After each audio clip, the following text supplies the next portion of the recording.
Entonces, dentro de los materiales ferrosos, recuerden que estamos aquí es como haciendo ejercicios para la selección y vamos a tener en cuenta entonces las propiedades más importantes en general de todos los materiales, pero esto está específicamente diseñado para materiales ferrosos.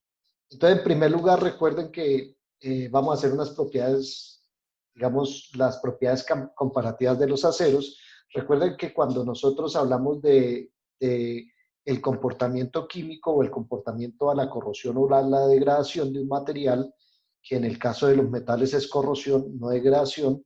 Entonces, realmente lo que nos interesa a nosotros es cuál es esa resistencia a la corrosión en unos medios específicos. Porque digamos que los metales o aleaciones van a corroerse o no dependiendo del medio donde estén. Y por eso aquí dice comportamiento a la corrosión en los medios específicos, medios generales que vimos de materiales uno, ácidos fuertes, ácidos débiles, bases fuertes, bases débiles, solventes orgánicos, oxidación a una temperatura mayor de 500 grados centígrados en agua fresca y agua salada. Y aquí tenemos los aceros. Recuerden que hay una clasificación, aquí pues también tenemos una clasificación por composición y por aplicación.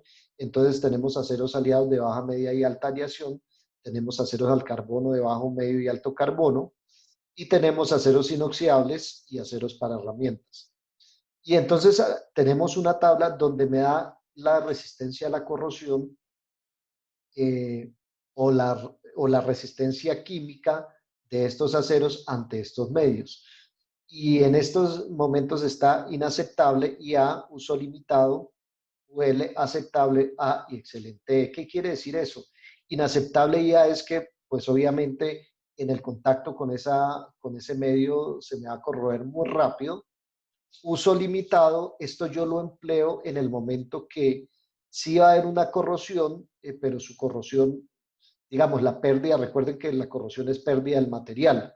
Entonces, la pérdida del material va a haber pérdida de material, pero digamos que esa pérdida de material no va a ser tan rápida.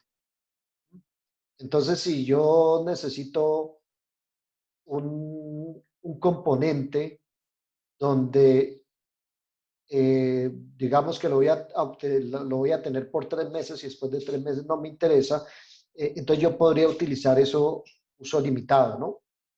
Aceptable, obviamente, pues también hay una corrosión del material, pero en este caso la corrosión, digamos, no es tan ágil, tan rápida como en este caso. Y puede ser que sea para proyectos de una vida mayor, es decir, no, yo voy a, digamos, hacer de pronto un gasoducto, un oleoducto, donde voy a bombear durante 8 años mientras se me acabe el pozo, voy a bombear gas y oil, y entonces, pues yo voy a seleccionar este aceptable porque no me interesa que sea vida infinita, ¿sí? Y este excelente, obviamente, es vida infinita. También esto de aceptable, uso limitado y excelente va a depender de la calidad del producto que yo esté produciendo. Es decir, digamos que a mí no me interesa mucho que si hay una pequeña contaminación de hierro en el petróleo, no hay problema, pero si estoy haciendo leche, si hay una pequeña contaminación de hierro en la leche, sí es muy problemático, entonces en ese momento tengo que elegir, por ejemplo, un excelente en lugar de un aceptable. Entonces, digamos que la decisión sobre qué escoger va a depender del tipo de proyecto que yo estoy trabajando y también del tipo de incidencia que tenga digamos, esa contaminación en el producto. Básicamente esas dos cosas. Y observamos, por ejemplo, que a los solventes orgánicos, es decir, thinner, gasolina, eh, todos los aceros tienen un comportamiento excelente. Pero, por ejemplo, ácidos débiles, recuerde que ácidos débiles es un ácido entre de un pH entre 2 y 7. Fíjese que los aceros aliados y bajo carbono tienen uso limitado, ¿sí? Y en las herramientas también, pero el acero inoxidable es muy bueno, ¿sí? Y fíjese, por ejemplo, si yo cruzo aquí, mire que el acero inoxidable se me va a comportar muy bien en la gran mayoría de medios, ¿sí? Pero si tengo una base fuerte, es decir, una base una base fuerte es la que tiene un pH mayor de 12, de 12 a 14, es decir, si tengo una sosa cáustica concentrada, va a ser uso limitado, o sea, su corrosión va a ser bastante grande. Entonces, según el medio, según la aplicación que yo esté haciendo, entonces yo me puedo remitir a esta tabla y definir de una familia cuál es la mejor familia para escoger o seleccionar ese material. Cuando hablo de familia, quiere decir, por ejemplo, aquí hay aceros aliados de baja, de media aleación, aquí hay un sinnúmero de aceros, o si hablo aquí de aceros inoxidables, ustedes saben que aquí hay ferríticos, martensíticos, austeníticos, etcétera. Entonces, aquí estamos hablando de familias. Entonces, es una primera mirada para ir estableciendo cuál es la familia de material que sí me cumpliría, en este caso, en relación a una propiedad química. Fíjese que aquí está el módulo de Jung. Recuerde que cuando yo hablo de módulo estoy respondiendo la pregunta de cuánta deformación elástica voy a tener el material y es medida, es decir, en porcentaje en milímetros o en longitud. Y básicamente volvemos acá. Fíjense que aquí sí me hace la distinción entre si es bajo, medio o alto carbono, de baja, de media aleación, herramienta inoxidable y de alta aleación. Entonces, por ejemplo, si yo requeriría un material de un módulo de Joule mayor que 200, qué sé yo, 210 megapascales, pongámoslo más crítico, 215 megapascales, fíjese que me serviría un acero de media aleación, tiene 216, y de todos los aceros de media aleación me serviría solo uno que estuviera por aquí, es decir, no todos, sino uno en específico. Fíjese que el acero de bajo carbono me serviría y pues habría que mirar también cuáles están por arriba de 215, pero mire que, por ejemplo, un acero inoxidable no me serviría, ¿sí? Entonces, estas tablas realmente lo que me sirven es para poder sacar aquellos materiales que no me sirven y volvemos. Puede ser que en una familia, si de pronto estoy aquí en la mitad, eso me quiere decir que, por ejemplo, hay algunos aceros de baja aleación que me sirven, que serían los que estarían por este lado, y otros que no me sirven. Entonces tenemos que tener cuidado cuando utilicemos estas tablas de no decir, no, es que me sirve el acero de baja aleación y por ahí en el momento de la selección no lo tengo presente y selecciono uno por acá, cuando yo requiero algo por acá. Está el límite de fluencia o el yield strength y volvemos lo mismo, ¿sí? Esta tabla está en megapascales y fíjese que estamos hablando de que es un límite de fluencia en aceros para herramientas que alcanzan 2.8 gigapascales. Como esto también es muy importante porque recuerden, ustedes como ingenieros deben tener números en sus cabezas, ¿sí? Para poder también empezar a seleccionar un poco rápidamente el tipo de material que tenemos. Entonces, fíjense que todos los aceros tienen un yield strength, el que menos tiene es el de bajo carbono, pero sus numeritos siempre están casi por arriba de 200, ¿sí? En Yell Strange. Y fíjese que alcanzamos hasta 2.8 en gigapascales en un acero para herramientas, o fíjese los inoxidables, los de baja aleación, ¿sí? Y mire que el acero de bajo carbono es hasta 392, o sea, es el más blando de todos. Aquí estamos en límite de fatiga, es decir, cuando yo tengo, es dinámico, recuerdan, cuando yo tengo ciclos o tengo vibraciones, entonces en ese momento pues aparece el límite de fatiga y vemos también pues la diferencia. Fíjese que el acero para herramientas también es uno de los materiales con el de alta aleación que tienen mayores, bueno, todos estos tienen mayores límites de fatiga. Vemos la dureza, esta está en HB, en Vickers, quiere decir que si yo tengo una dureza en Birinel o en Rowell-Set, debería convertirla a Vickers para poder utilizar esta tabla y volvemos. Recuerden que yo la dureza yo la voy a utilizar cuando requiero básicamente cuando requiero hacer herramientas de corte o cuando requiero seleccionar un material para maquinado. ¿Mm?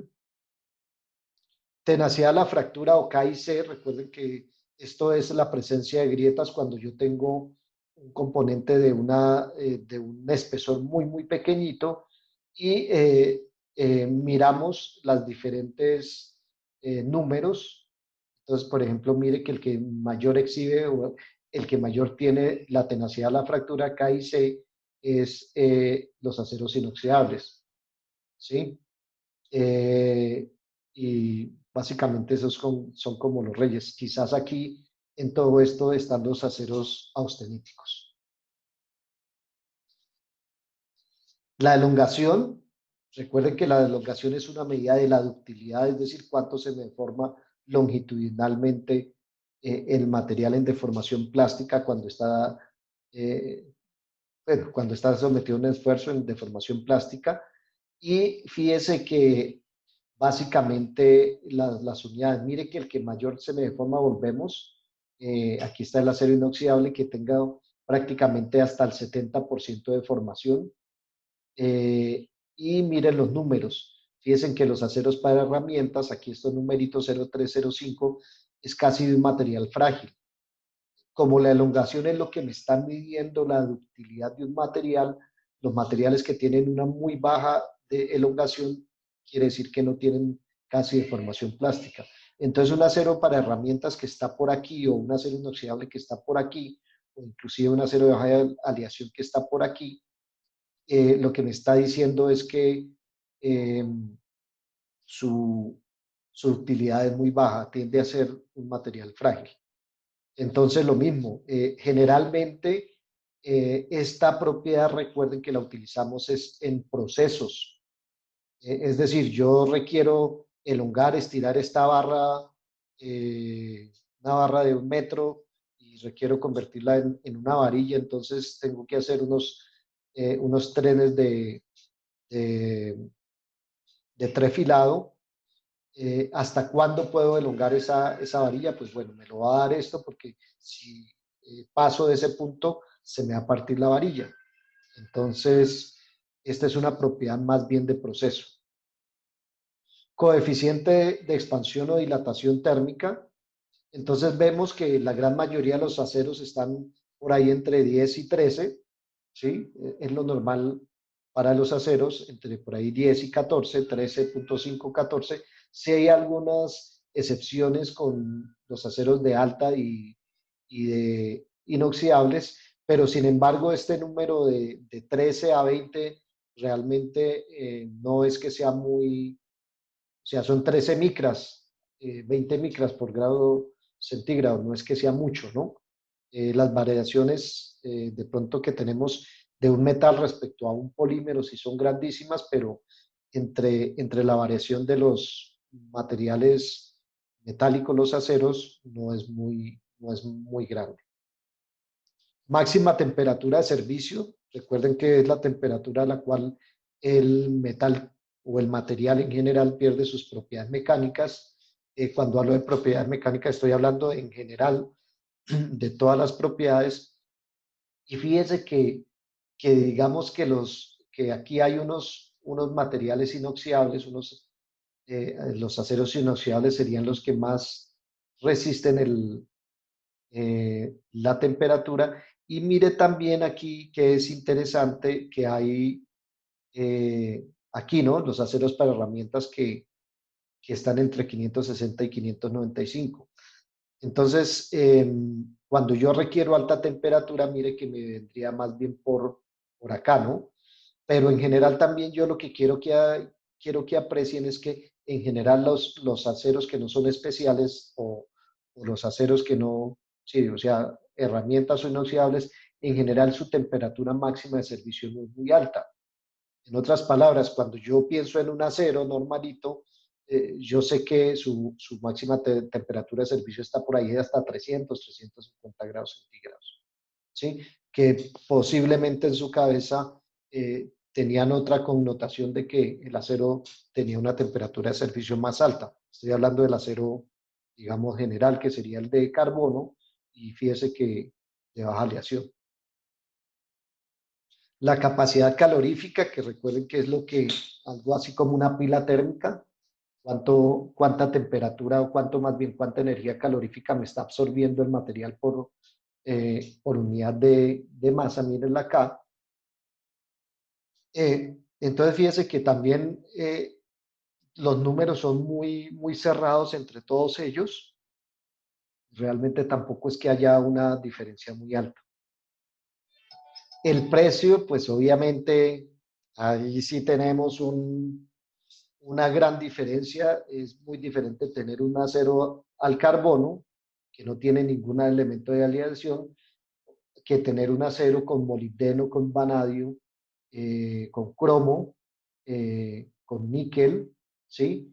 Que son aceros que, o sea, que esos elementos de aleación son muy costosos. Entonces, fíjese que podemos tener casi, mire, 0.5 a 91, es decir, casi 200 veces diferencia en precio, ¿sí? Entonces, usted se come una empanada, como les digo, una empanada de 1.000 pesos o se come una de 200.000, ¿no? Más o menos sería la diferencia. Y precisamente esto va a ser también uno de los aspectos más importantes y relevantes en la selección de un material, por la gran diversidad de precios, ¿no?